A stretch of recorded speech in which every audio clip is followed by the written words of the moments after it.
अथ मेघदूतम पूर्वमेघ भाग 4। आज हम सभी श्लोक 46 से आगे के श्लोकों का पारायण करेंगे।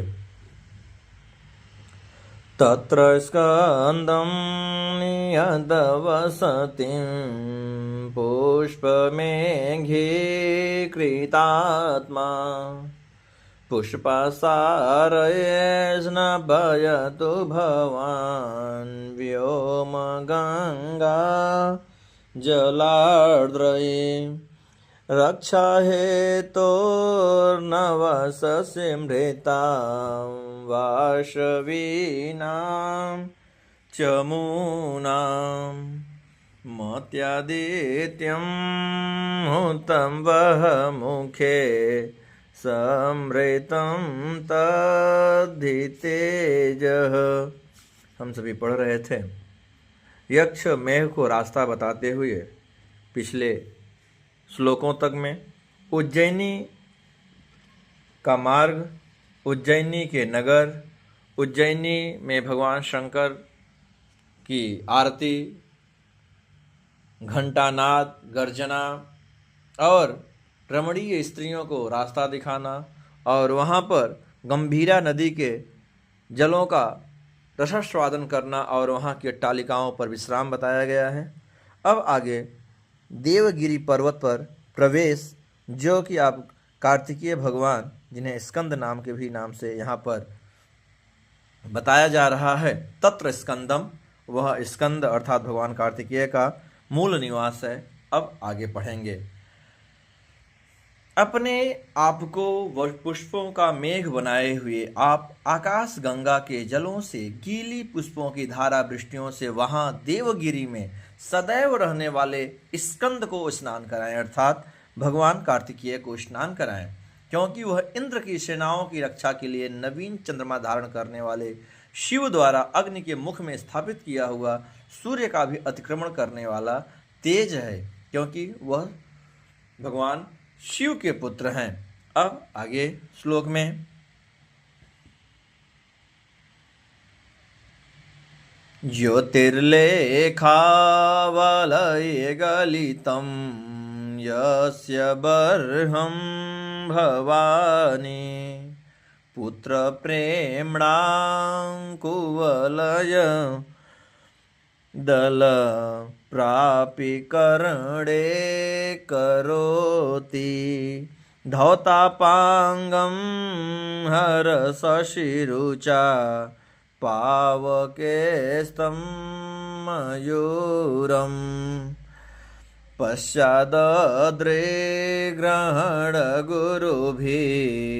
गर्जितैर्नन्तयेथा पश्चादद्रेग्रहणगुरुभिः गर्जितैर्नर्तयेथा।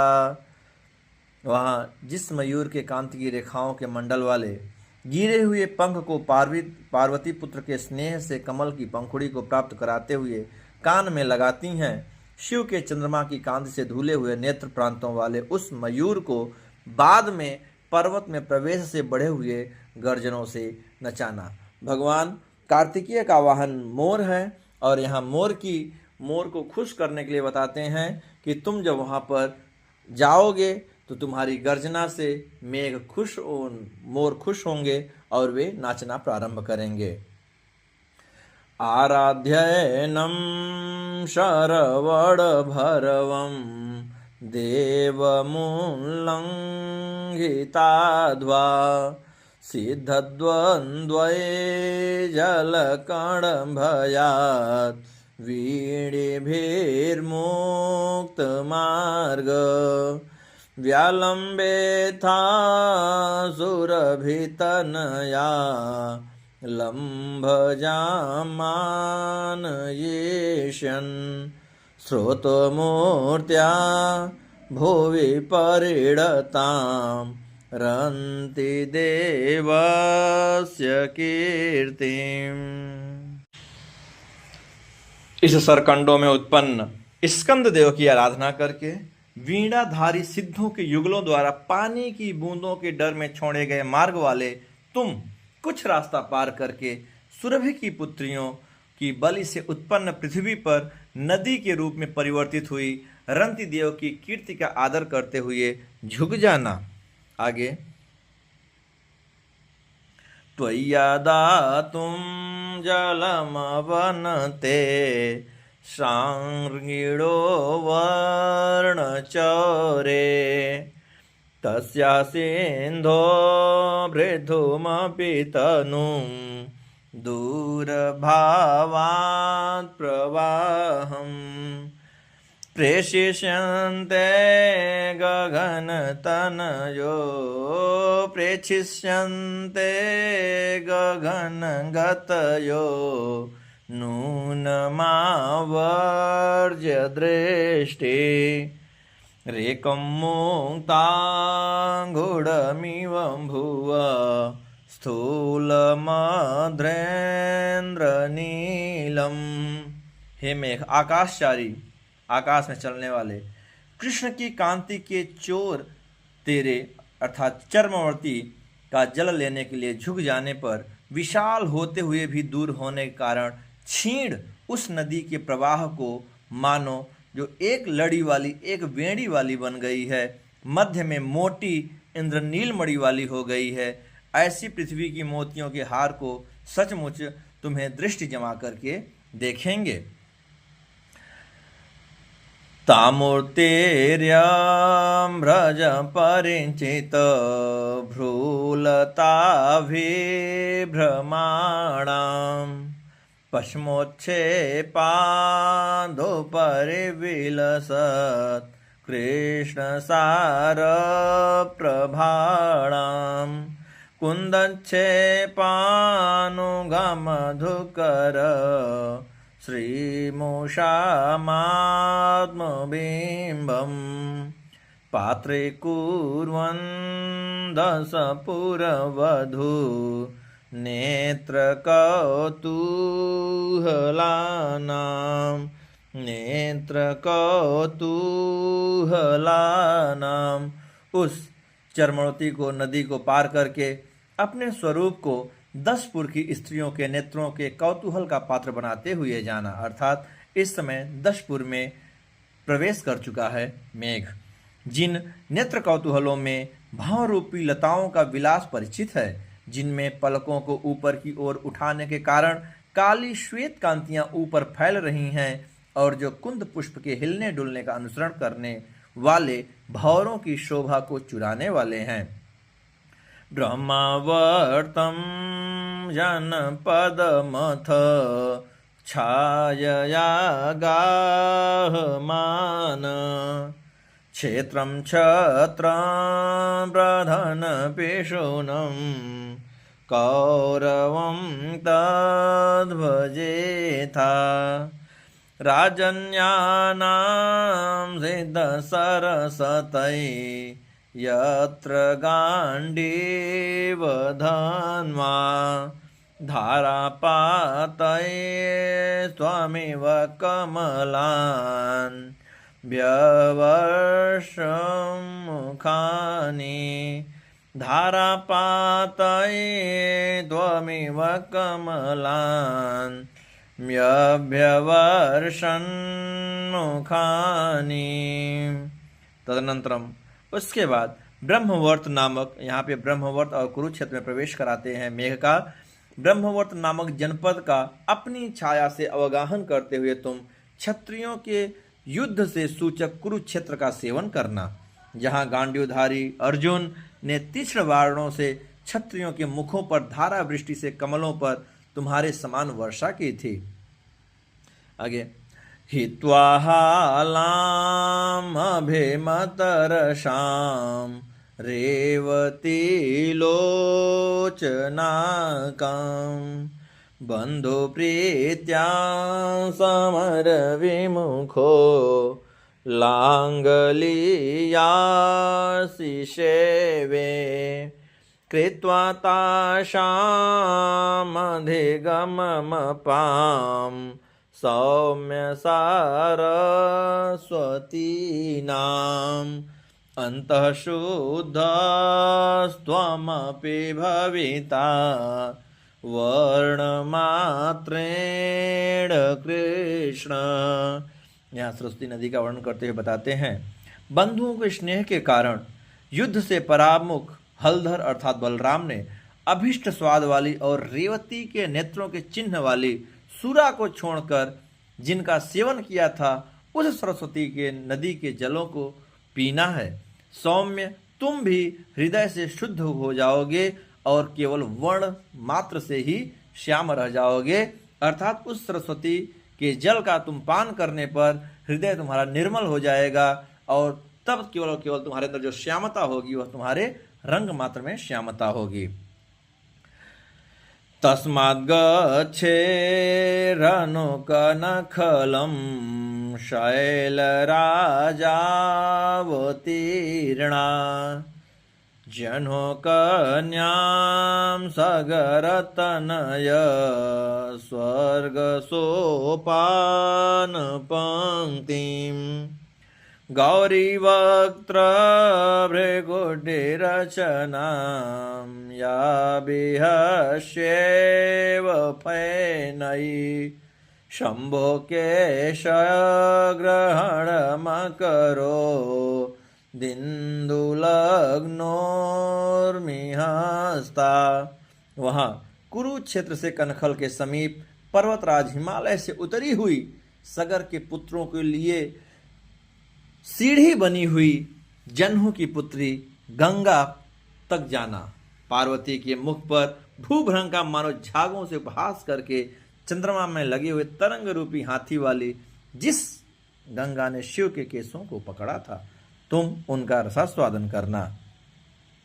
तस्याः पातुं सुरंगजैव व्याम्नि पश्चार्धलम्बे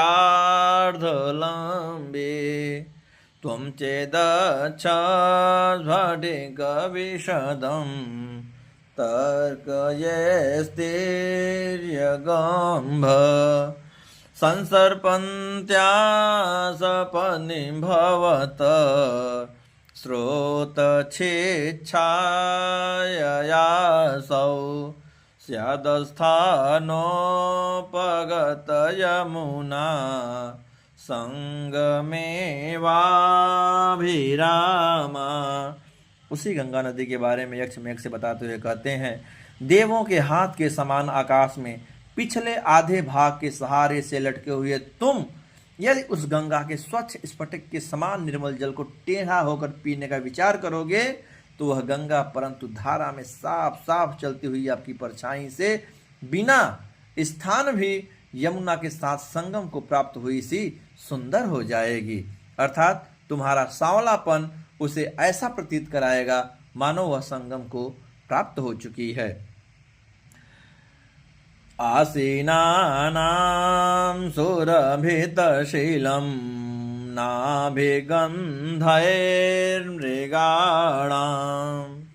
तस्या एव प्रभवमचलं प्राप्य गौरं तुषारै वक्षस्यान्ध्वाश्रमविनयनेन तस्य शृङ्गे निषण्ण शोभां शुभ्रद्रिनयनवृषोत् खातपङ्कोयमेयाम्। अब गंगा के बाद हिमालय पर प्रवेश कराते हैं मेघ का यक्ष। कहते हैं वहां अर्थात हिमालय के लिए बात करते हैं, बैठे हुए हरिणों की कस्तूरी की गंध से सुवासित शिलाओं वाले उस गंगा के उत्पत्ति स्थान और बर्फ से धवल पर्वत पर पहुंचकर मार्ग की थकान को दूर करने वाले उस शिखर पर स्थित तुम त्रिनेत्र शिव के धवल वृषभ द्वारा उछाली गई कीचड़ से तुलना किए जाने योग्य शोभा को धारण करोगे। जब तुम हिमालय पर पहुंचोगे तो वहां पर तुम्हारा रंग रूप से ऐसा प्रतीत होगा मानो जैसे भगवान शिव के नंदी के द्वारा उछाला गया कीचड़ हो, वैसे ही शोभायमान होगे तुम। तम चेद्वायो सरते सरलस कंध संघट जन्मा बाधे तोल का झबित चमरी बाल भारोदवाग्नि अर्हस्येनां समये मतुलम् अर्हस्येनां समये मतुलम् वारिधारा सहस्रये आपन्नार्ते प्रशमन फला आपन्नार्ते प्रशमन फला संपदो योतमाना। पुनः यक्ष कहते हैं, वायु के चलने पर देवदारू वृक्षों के तनों की रगड़ से उत्पन्न और ज्वालाओं से चमरी हिरण के बालों के समूह को नष्ट कर देने वाले वन की आग यदि उस हिमालय को पीड़ित करे तो तुम उस आग को जल की सहस्त्रों धाराओं से पूरी तरह शांत करना चाहिए। श्रेष्ठ लोगों की संपत्तियों का फल पीड़ितों के दुख का निवारण ही है। आपन्नार्ति प्रशमन फलाः संपदो ह्युत्तमानाम्। आगे है, ये संराम्भोत्पतनरभसा स्वागभङ्गाय तस्मिन् मुक्ताध्वानं सपदि शरम्भा लम्भयेयुर्भवन्तम् तान् कुर्वेथास्तु मुलुल् तान् कुर्वेथास्तु मूलकर्का तान् कुर्वेथास्तु मूलकर्का वृष्टिपातावकीर्णान् केवनस्योपरिभवपदम् निष्फलारम्भयत्न। उस हिमालय पर्वत में क्रोध के कारण उड़ने में वेग वाले जो शरभ रास्ता छोड़ देने वाले आपको तुरंत अपने अंगों को नष्ट करने के लिए लांघे, उन्हें भयंकर ओलों की वृष्टियां गिराकर तितर बितर कर देना। अथवा व्यर्थ काम करने वाले कौन तिरस्कार के विषय नहीं होते हैं कि वा न शिव परिभव पदम निष्फला रम्भ्य यत्नः। तत्र व्यक्तं रेषन्ति चरणं याशमर्धेन्दुमौले शश्वत्सिद्धैरुपचितबलिं भक्तिनम्रपरिया यस्मिन् दृष्टे करणविगमा दूर्ध्वमोन्दोत्पापा कल्पिष्यन्ते स्थिरगणपद प्राप्तये श्रद्धाना। वहाँ हिमालय में शिला में प्रकट हुए सिद्ध नामक देवों द्वारा हमेशा उपहार भेंट किए गए शिव के पल चिन्हों की भक्ति से झुककर प्रदक्षिणा करना। जिस पल चिन्ह को देख लेने पर नष्ट हुए पाप वाले श्रद्धालु जन शरीर की समाप्ति के पश्चात स्थायी सेवक पद को प्राप्त करने में समर्थ हो जाते हैं। ऐसे पद चिन्हों का तुम प्रदक्षिणा करना, ऐसा यक्ष मेघ को बताते हैं। शब्दायन्ते मधुरमनिलये कीचकाः पूर्यमाणा संरक्ताभिस्त्रिपुरविजयो गीयते किन्नरेभिः निरादस्ते मुरजैव चेत् निरादस्ते मुरजैव चेत् कंदरेषु ध्वनि स्यात् संगीतार्थो नन पशुपते तत्र भावी समग्र। तत्र भावी समग्र। वायु से भरे जाते हुए बांस मीठा मीठा शब्द करते हैं।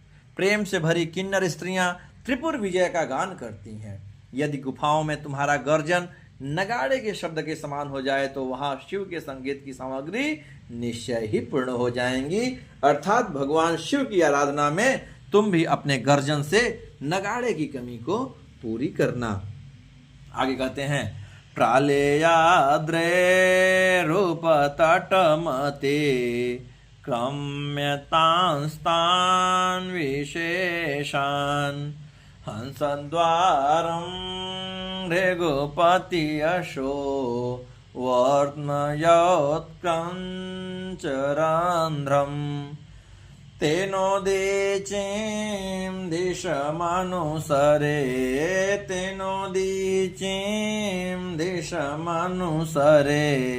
तिर्यगायाम शोभि श्यामः पादो बलिनीयनाभ श्यामः पादो बलिनीयनाभ योद्यतशेव विष्णु। हिमालय पर्वत के तट के समीप उन द्रष्टव्य वस्तुओं को पार करके जो हलों का मार्ग, भृगुकुल के स्वामी परशुराम की कीर्ति का पथ, क्रौंच पर्वत का छिद्र है, उसमें बलि नामक असुर के दमन के लिए उद्यत विष्णु के काले चरण के समान तिरछे आकार से शोभित हुए तुम उत्तर दिशा की ओर जाना। गत्वा चोर्ध्वं दशमुख भुजोच्छ्वासित प्रस्थसन्धे गत्वा चोर्ध्वं दशमुख भजोच्छ्वासित प्रस्थसन्धे कैलासस्य त्रिदशवनिता दार्पणस्यातिथिस्या शृङ्गोच्छ्रायै कुमुदविशदै शृङ्गोच्छ्रायै कुमुदविशदै योर्वितत्यास्थितखं राशिभूत प्रतिदिनमिव त्र्यंबकास्याट्टहासः।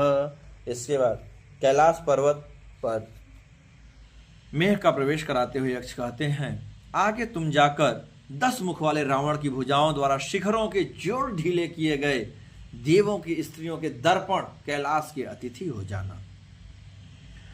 कुमुदों के समान श्वेत शिखरों की ऊंचाइयों से आकाश को व्याप्त करके खड़ा हुआ वह कैलाश मानो प्रतिदिन इकट्ठा हुआ शिव का विकट अट्टहास है।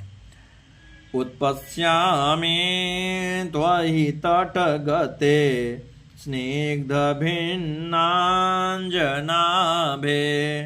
सद्यः कृत्वा द्विरदशनत् छेदगौरस्य तस्य शोभामन्द्रेस्तिमितनयन् शोभामन्द्रेस्तिमितनयन् प्रेक्षणीयां भवित्रीं मनसन्न्यस्ते सति हलभृतो मेचके वाश शिव।